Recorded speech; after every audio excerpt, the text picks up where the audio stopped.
नमस्कार साथियों। आज हम लोग यूपी टेट और सीटेट परीक्षा के दृष्टिकोण से शिक्षा मनोविज्ञान विषय के अंतर्गत मनोविज्ञान का पूरा सिलेबस है कि किस तरह से मनोविज्ञान को सीटेट और यूपी टेट के दृष्टिकोण से हम लोगों को किन टॉपिक्स में समराइज करके अच्छे से उन्हें देखना है ताकि सारे टॉपिक्स हमारे क्लियर हो जाएँ और क्या हमें पढ़ना है, किस तरह से शिक्षा मनोविज्ञान को हैंडल करना है। आज हम लोग विषय पर चर्चा करेंगे। ये वीडियो मुख्यतः इसी पर्पज़ से बनाया गया है कि ये जाने कि मनोविज्ञान के अंतर्गत किस तरह से हम लोगों को सारे सिलेबस को अपडेट करना है। तो महत्वपूर्ण शब्द ये है कि शिक्षा मनोविज्ञान का जो पूरा सिलेबस है आपका, इस सिलेबस के अंतर्गत जैसा कि हम लोग पहले जानते हैं कि यूपी टेट या सीटेट परीक्षा में जो 30 प्रश्न आते हैं लगभग, तो इन 3 प्रश्नों में से लगभग 50% प्रश्न या 50% प्रश्न ऐसे होते हैं जिनके उत्तर हम परीक्षा कक्ष में जाकर ही निर्धारित कर सकते हैं कि इस प्रश्न का अमुक प्रश्न का उत्तर क्या होगा। जो 4 विकल्प दिए गए उनमें से जो बेहतर विकल्प उस परिस्थिति में हमें लगेगा हम उसका चयन करेंगे।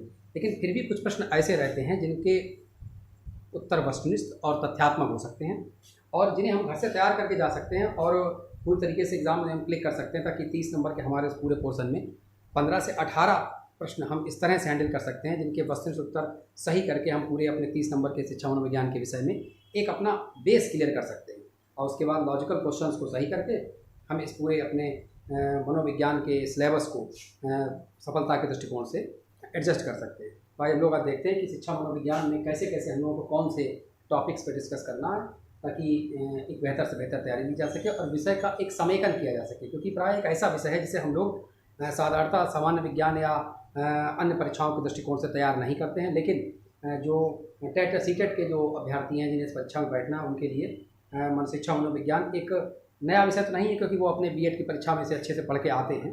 लेकिन फिर भी जब वहाँ पढ़ने में और यहाँ पढ़ने में एक अंतर है कि यहाँ एक कॉम्पिटिटिव पॉइंट ऑफ व्यू से क्वेश्चंस को वस्तुनिष्ठ तरीके से हमें एडजस्ट करना है और प्लस अपनी एनालिटिकल अप्रोच को भी डेवलप करना है कि परीक्षा में 30 में से कैसे हम बेहतर प्रदर्शन करके मनोविज्ञान विषय में अच्छे अंक प्राप्त कर सकें। महत्वपूर्ण ये भी है कि टेट या सीटेट के सभी 5 पेपर्स में से ये एक ऐसा पेपर है जिसमें कम परिश्रम करके अच्छे अंक प्राप्त किए जा सकते हैं। बस आवश्यकता है एक सही दृष्टिकोण की, एक प्रॉपर अप्रोच हो और एक प्रॉपर गाइडलाइन हो जिस पे हमें काम करना है और ये देखना है कि कैसे कैसे सिलेबस को किन किन बिंदुओं के आधार पर वस्तुनिष्ठ तरीके से अपने मस्तिष्क में समायोजित किया जा सकता है ताकि हम इस विषय पे एक अच्छा प्रदर्शन परीक्षा में कर पाएँ। तो आज हम लोग देखते हैं पहले कि सबसे पहले मनोविज्ञान के अंतर्गत एक जो टॉपिक का बिगिनिंग माना जाता है कि टेट या सीटेट में मनोविज्ञान के अंतर्गत जो सिलेबस एडजस्ट किया गया है उसका मूल उद्देश्य क्या शिक्षा मनोविज्ञान है। यानी शिक्षा मनोविज्ञान क्या है? शिक्षा मनोविज्ञान एक परिचय, यानी शिक्षा मनोविज्ञान की वो शाखा है जिसके अंतर्गत शैक्षणिक समस्याओं के समाधान हेतु मनोवैज्ञानिक सिद्धांतों का प्रयोग करने का प्रयास किया जाता है। तो ये 2 अवधारणाओं से मिलकर बना है, एक शिक्षा और एक मनोविज्ञान, और दोनों का समेकन तो ब्रांच निकल के क्या है, ये शिक्षा मनोविज्ञान यानी एजुकेशन साइकोलॉजी। तो हम लोग देखना है कि शिक्षा मनोविज्ञान के अंतर्गत कैसे हम लोग इस पूरे टॉपिक में जो अन्य इसके डिवाइडेशन या विभाजन किए गए हैं उसे आगे विस्तार दे सकते हैं। तो जैसा कि शिक्षा और मनोविज्ञान एक परिचय, तो यानी इसमें हम लोग को मुख्य रूप से क्या जानना है कि शिक्षा क्या है, मनोविज्ञान क्या है, और शिक्षा और मनोविज्ञान दोनों के समेकन होने से मनोवैज्ञानिक सिद्धांतों के शैक्षणिक पृष्ठभूमि में प्रयोग होने पर जो एक पूरी स्कीम, एक धारणा या एक शाखा डेवलप हुई है उसे ही शिक्षा मनोविज्ञान के रूप में परिभाषित किया गया है। तो इसके अंतर्गत हम लोगों को कुछ परिभाषाएं शिक्षा की, कुछ मनोविज्ञान की, और शिक्षा मनोविज्ञान दोनों के मिलने से जो एक नई शाखा शिक्षा मनोविज्ञान आई है उसकी कुछ परिभाषाएं अलग अलग मनोवैज्ञानिकों के शिक्षा मनोविज्ञान के संदर्भ में क्या एस्पेक्ट हैं, इस पर हम लोगों को चर्चा करनी है। एक सामान्य सा टॉपिक है और इसे साधारणतः तैयार किया जा सकता है, जिसे हम लोग डिटेल सिलेबस में पूरा जो आगे के लेक्चर इस मनोविज्ञान के संदर्भ में आएंगे तो हम लोग इस पर डिस्कस करेंगे। सेकंड एक महत्वपूर्ण टॉपिक है वृद्धि और विकास। ये बहुत महत्व रखता है। वृद्धि और विकास का अर्थ क्या है? यानी जीवन की पूरी अवधारणा के अंतर्गत एक ग्रोथ है और एक डेवलपमेंट है। यानी हमें इसमें क्या जानना है कि कैसे कैसे प्राणी की भ्रूणावस्था से लेकर शैशवावस्था, बाल्य और किशोरावस्था तक वृद्धि और विकासी प्रक्रिया चल रही है, और जैसे कि वृद्धि एक निश्चित समय तक है और विकास एक जीवन पर्यंत चलने वाली प्रक्रिया है। ऐसा परीक्षाओं में प्रश्न आ भी चुका है, टेट सीटेट दोनों में ही ये प्रश्न एडजस्ट हो चुका है कि वृद्धि किस समय तक होती है, या विकास की अंतिम अवस्था या विकास की प्रथम अवस्था क्या है, या शिक्षा मनोविज्ञान विकास की किस अवस्था का प्रथम अध्ययन करता है, या मनोविज्ञान के अंतर्गत शिक्षा मनोविज्ञान के अंतर्गत किस अवस्था को वृद्धि की विकास की प्रथम अवस्था माना जाता है। तो ये टॉपिक महत्वपूर्ण जिसमें विकास की अवस्थाओं पर हम लोग डिस्कस करेंगे, शैशवा, बाल्या, किशोरा और प्रौढ़ावस्था। और प्रथमतः विज्ञान के संदर्भ में जो प्रथम अवस्था मानी जाती है वो कौन सी, भ्रूणावस्था। तो इन सभी अवस्थाओं का डिस्कस करते हुए आगे हम लोग बढ़ेंगे। तब महत्वपूर्ण एक टॉपिक अगला क्या है, वंशानुक्रम और वातावरण। ये टॉपिक नेक्स्ट टॉपिक से रिलेटेड है। महत्वपूर्ण ये है कि विकास की प्रक्रिया में और वृद्धि में इन दोनों टॉपिक्स का बहुत ही महत्वपूर्ण रोल है, वंशानुक्रम और वातावरण। यानी व्यक्ति के वृद्धि और विकास को प्रभावित करने वाले दो महत्वपूर्ण कारक हैं, एक वंशानुक्रम और एक वातावरण। अलग अलग मनोविज्ञान की अवधारणाएं। वंशानुक्रम जैसा जानते हैं हम लोग, मेंडल के द्वारा जो जेनेटिक्स के नियम दिए गए हैं उससे पूरा वंशानुक्रम का व्यक्ति के व्यक्तित्व पर क्या प्रभाव है ये डिस्कस है। और वातावरण यानी क्या, हमारी सराउंडिंग्स, यानी ये देखा जाएगा कि वातावरण कैसे कैसे एक व्यक्ति के विकासी प्रक्रिया पर प्रभाव डालता है, यानी परिवेशी प्रभाव हमारे व्यक्तित्व के निर्धारण में किन बिंदुओं तक सहायक है।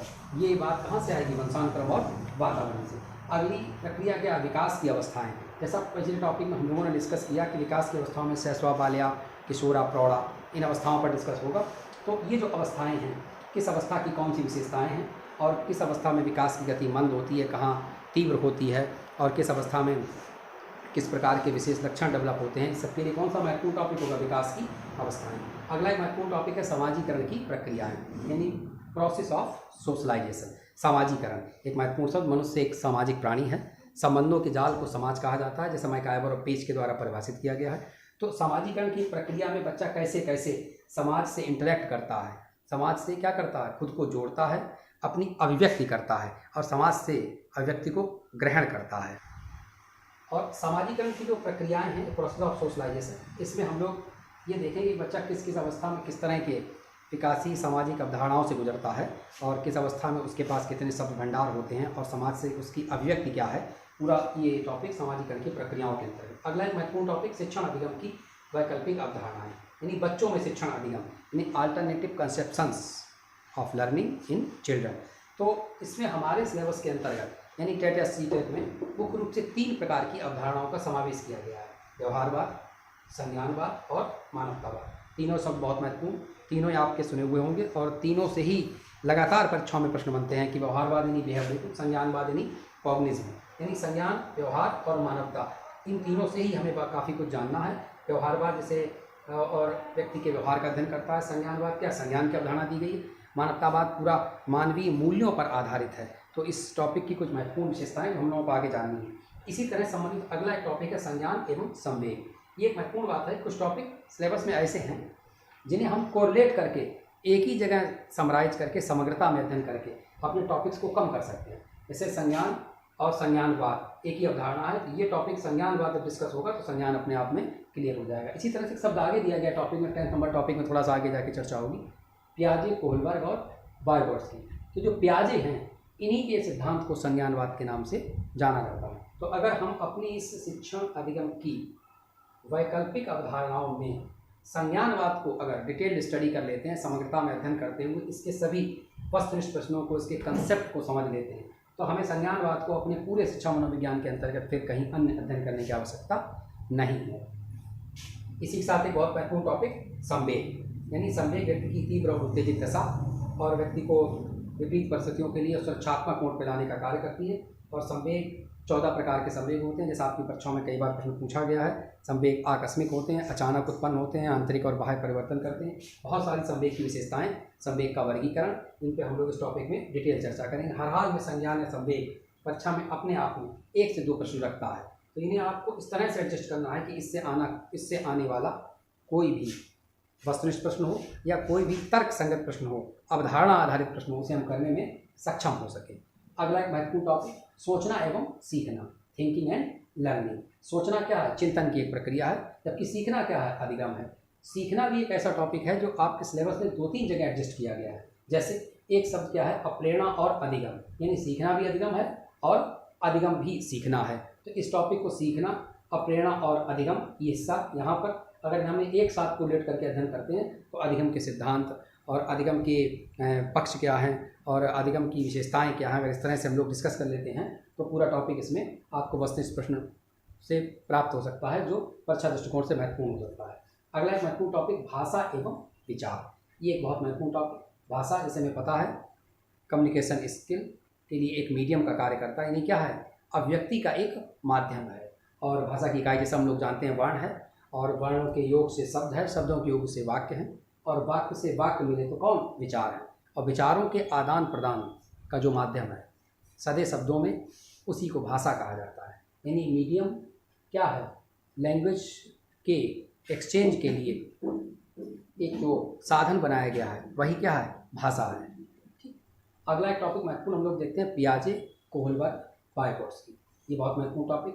अब तक टेट या सीटेट की कोई भी परीक्षा बगैर पियाजे के संपन्न नहीं हुई। अगर आप लास्ट पेपर उठाकर देखते हैं तो सभी परीक्षाओं में कहीं न कहीं पियाजे, संज्ञान या कॉग्निज या जाननिक ज्ञान, मीमांसा, इस तरह की अवधारणाएं जुड़ी हुई हैं। तो पियाजे का संज्ञानवाद जो हम लोग पहले एक बार डिस्कस कर चुके हैं, कोहलबर्ग और वाइगोत्स्की, और कोहलबर्ग और वाइगोत्स्की के अपने सिद्धांत हैं जिन्हें हम लोग डिस्कस करेंगे। ये बहुत ही महत्वपूर्ण, इनसे परीक्षा में सीधे सीधे प्रश्न आते हैं। कोहलबर्ग के सिद्धांत का नाम, वाइगोत्स्की के सिद्धांत का नाम, तो इन्हें आपको देखना है। और ये एक सामान्य सा टॉपिक लेकिन महत्व रखता है, इसलिए आपको देखना। अगला महत्वपूर्ण टॉपिक कोहलर, कोफ्का एवं वर्दीमर, ये टॉपिक का नाम है। लेकिन ये सूझ, इंसाइट, यानी जैसा आप लिखा होगा कि इंसाइट थ्योरी है, सूझ या अंतर्दृष्टि का सिद्धांत है। कोहलर एक बहुत बड़ा नाम आपकी परीक्षा के लिए। कोहलर का सूझ का सिद्धांत तब तक परीक्षा में पूछा गया है। चिंपैंजी का इनके द्वारा प्रयोग किया गया है, जो आपको ध्यान रखना है। शिक्षण अधिगम की प्रक्रियाएं, ये एक बहुत महत्वपूर्ण टॉपिक, यानी प्रोसेस ऑफ क्या है? Teaching and learning. इसमें बहुत सारे बिंदु, टीएलएम कहाँ पे कैसे क्या एडजस्ट है, अधिगम और शिक्षण का आपस में क्या रिलेशन है, कम्युनिकेशन स्किल डेवलप करना है। अगला एक महत्वपूर्ण टॉपिक है स्मृति, अवधान, तनाव और संघर्ष। ये छोटे छोटे टॉपिक लेकिन अपने आप में प्रश्न रखते हैं। स्मृति का वर्गीकरण, स्मृति के प्रकार क्या हैं, और स्मृति क्या है, विस्मृति क्या है, स्मृति की सफलता क्या है, विस्मृति क्या है, और स्मृति के लिए किन किन बिंदुओं को होना आवश्यक है, स्मृति कब प्रभावी होती है, सारे बिंदु। अगला मानसिक स्वास्थ्य, एक छोटा सा टॉपिक डीएर्स के द्वारा डेवलप किया गया। मानसिक स्वास्थ्य की अवधारणा को, इसी के अंतर्गत भग्नाशा या कुंठा, ये भी परीक्षाओं में आता रहता है। अब प्रेरणा और अधिगम, मोटिवेशन एंड लर्निंग, एक छोटा सा टॉपिक, ये भी महत्वपूर्ण। इसके बाद व्यक्तित्व की अवधारणा, पर्सनालिटी डेवलपमेंट हम लोगों को देखना है। व्यक्तित्व क्या है, व्यक्तित्व कितने प्रकार के होते हैं, अंतर्मुखी, बहिर्मुखी व्यक्तित्व, कई प्रकार के व्यक्तित्व वर्गीकरण, योग का वर्गीकरण कई बार आपकी परीक्षा में पूछा गया। व्यक्तित्व का मापन या परीक्षण। अगला महत्वपूर्ण टॉपिक है बुद्धि। बुद्धि में भी ठीक उसी तरह से बुद्धि की अवधारणा, यानी बुद्धि क्या है, अलग अलग मनोवैज्ञानिकों के अपने अपने मत जो हम लोगों को देखने हैं। बुद्धि के सिद्धांत, एक कारक, द्विकारक, बहुकारक, आपके सारे पढ़े हुए हैं, स्पीयरमैन, थॉर्नडाइक जो भी हैं, इन सबको आपको अच्छे से डिस्कस करना है। बुद्धि लब्धि, टर्मन का सर्वमान्य बुद्धि लब्धि का वर्गीकरण, मानसिक आयु वास्तविक आयु का जो अनुपात है मल्टीप्लाई 100 करके, ये सब आपका समझा हुआ है। बस एक बार इसे ऑब्जेक्टिव दृष्टिकोण से हमें और कंसेप्ट क्लियर करते हुए माइंड में समराइज करना है। अगला एक छोटा सा टॉपिक है परिवार, एकल परिवार, संयुक्त परिवार। परिवार जैसे सीटेट में प्रश्न आ चुका था, परिवार किस प्रकार के संबंध से आबद्ध लोगों की संस्था है, तो ये सदा उत्तर रहा था रक्त संबंध। तो परिवार को देखना है। अगला छोटा सा एक टॉपिक है भोजन, भोजन के अवयव, कार्य एवं स्रोत। तो भोजन क्या है? ऊर्जा प्राप्त करने का हमारा एक साधन है, ताकि हमें शरीर की सभी जैविक क्रियाओं के संचालन के लिए, जैसा हम जानते हैं, ऊर्जा की आवश्यकता है। और हर वो न्यूट्रिएंट जो हमें ऊर्जा प्रदान करेगा उसे हम भोजन के नाम से जानते हैं। भोजन के जो कार्य हैं, जैसे शरीर की सुरक्षा करना, शरीर को ऊर्जा प्रदान करना और शरीर का निर्माण करना, इनका वर्गीकरण और क्या इनके सोर्सेस हैं, उस पर चर्चा रहेगी। अगला एक महत्वपूर्ण टॉपिक है शिक्षण विधियाँ। ये भी अपने आप में एक महत्वपूर्ण टॉपिक है। टीचिंग मेथड्स, जैसे किंडरगार्टन, डाल्टन, मॉन्टेसरी, इनसे प्रश्न पूछे जाते हैं कि किस शिक्षण विधि का विकास किसके द्वारा किया गया, या किस आयु वर्ग के बच्चों के लिए कौन सी